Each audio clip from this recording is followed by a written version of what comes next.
Minister. Mr. Speaker, this is a leader of the opposition who backed remaining in the EU and now is totally silent on the side. Now has performed a U-turn. He backed, and perhaps he still does, Mr. Speaker. This is a leader of the opposition who supported an IRA condoning politician who wanted to get out of NATO and now says absolutely nothing. This is a leader of the opposition who sat on the front bench whilst there was anti-Semitism. Mr. Speaker, before I go on, the Prime Minister said something about the IRA, and I want him to take it back. I worked in Northern Ireland for 5 years with the police service of Northern Ireland, bringing peace. I prosecuted the Director of Public Prosecution, serious terrorists, for 5 years, working with the intelligence and security forces and with the police in Northern Ireland. Asked the Prime Minister to have the decency to withdraw that comment.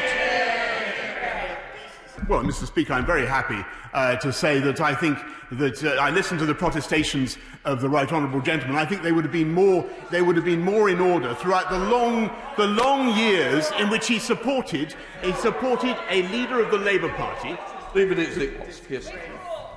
When the Prime Minister has worked with the security and intelligence forces prosecuting criminals and terrorists, he can lecture me. I asked him to do the decent thing, but doing the decent thing and this Prime Minister don't go together. This has been a wasted summer. The government should have spent it preparing for the autumn and winter. Instead, they've lurched from crisis to crisis, U-turn to U-turn. To correct one error, even two might make sense. But when the government's notched up 12 U-turns and rising, the only conclusion is serial incompetence.